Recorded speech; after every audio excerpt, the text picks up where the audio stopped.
The poetry of Earth is never dead. What's up? Ready to present? No, I'm not going to class. Why not? You're already on campus. It's right there. I don't care. I didn't do the assignment or the reading, and I don't feel like sitting through another one of her bullshit lectures. Oh, well, I didn't either. I spark notes that shit. Well, at least come hear my epic analysis of Canto 1 from Fairy Queen. Oh, alright.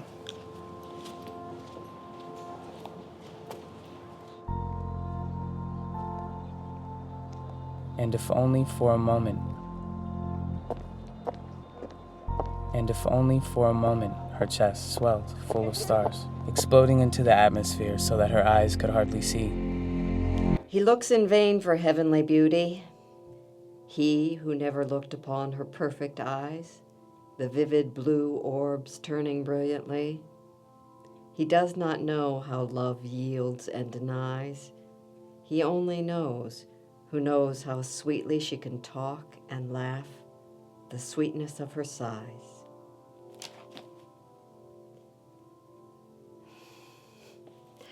I want you all to come in next week with an original poem in your own words, emulating the style of Petrarchian sonnet. Now, if you begin thinking like the great poets, you might understand their words. See you next week.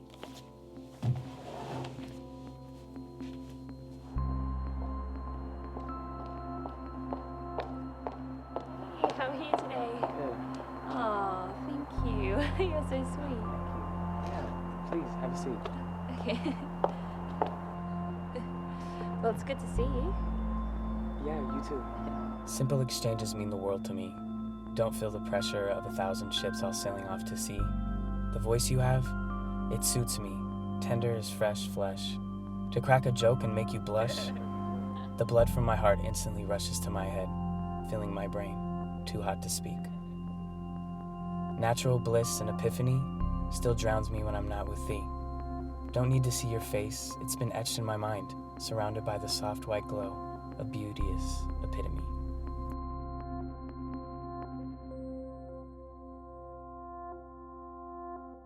And if only for a moment her chest swelled full of stars. Then with the eyes I cannot see with, and the heart I cannot feel with, life's worth was revealed in a flash of gray.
Now I roam the desert tasting peculiar cacti, searching for oblivion or an electric flash that can contrive a remedy for such loss.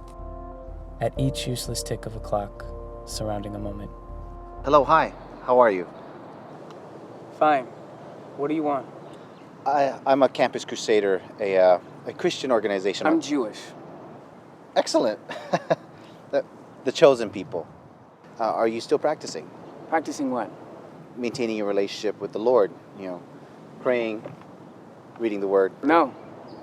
I don't believe in creation. All right? It's just random. Okay? Dust, particles, matter, a bunch of mold in a petri dish. There's more than that to the earth.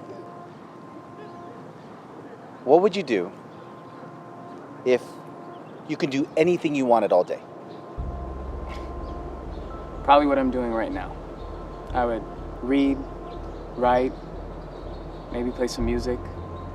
That's exactly right. It pleases our Creator to watch us like it pleases you to make things, to create things. It's simple, really. We were created like a sculptor uses clay, but on a different level, with different tools and different materials. Thank you for your time. Really appreciate you talking to me. I mean, but why would we be born to be ruled? I mean, tell me that.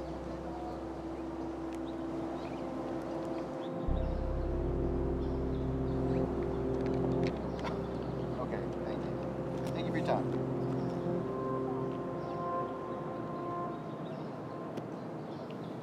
So the evil witch Dwessa, she cast a spell to make herself look like the beautiful and chaste Una, the girl the noble knight Redcross is in love with. She thought that if she could make Redcross think that his precious Una was not as pure as he thought she was, that he would accept the quest offered by the Fairy Queen to risk his life by embarking on an epic journey.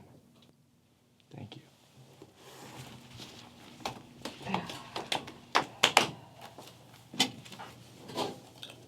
Nice speech, Brian. I myself enjoyed it the first time I read it on Spark Notes. However, since you failed to read Spencer's actual text, you also failed to note an important interpretation stated at the end of the canto. Spencer implies that is an essential part of Redcross's journey to have been deceived by Dusa.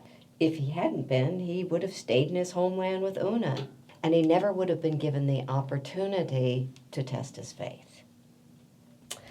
All right, that is it for today. Anybody who's working on their final paper, I'm going to be staying a little bit after class, so please come by if you have anything you want to discuss.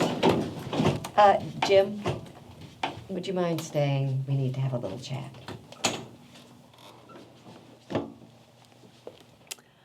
Jim, have a seat. It's good to see you face to face. You haven't been to class for several weeks. I really enjoyed reading your work earlier in the semester. You're a good writer. Yeah, Dr. Green, I'm sorry. Okay, I just had a lot on my mind. I am sure. So how's your final paper coming along? Look, I don't know how to say this, but I had something odd happen to me today. Lately, I've been really down on myself about this girl that I've kind of been obsessed with. I just can't seem to get her out of my mind. And then today, this campus crusader comes up to me talking about God, which I told him I don't believe in. And then he tells me that everything has form to it, and everything is created. And I've heard it 1,000 times before. I just don't know anymore. I feel like maybe there is something more to everything, to all of this.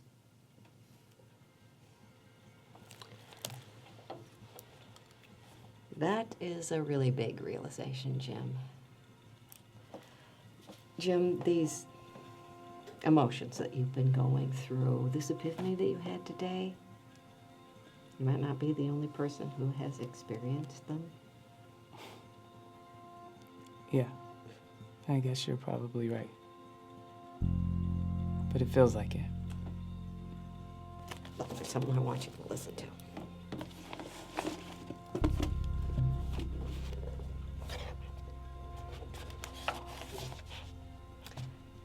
A gentle knight was pricking on the plain, clad in mighty arms and silver shield, wherein old dents of deep wounds did remain, the cruel marks of many a bloody field.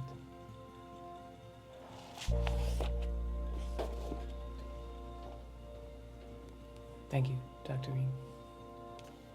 You're very welcome.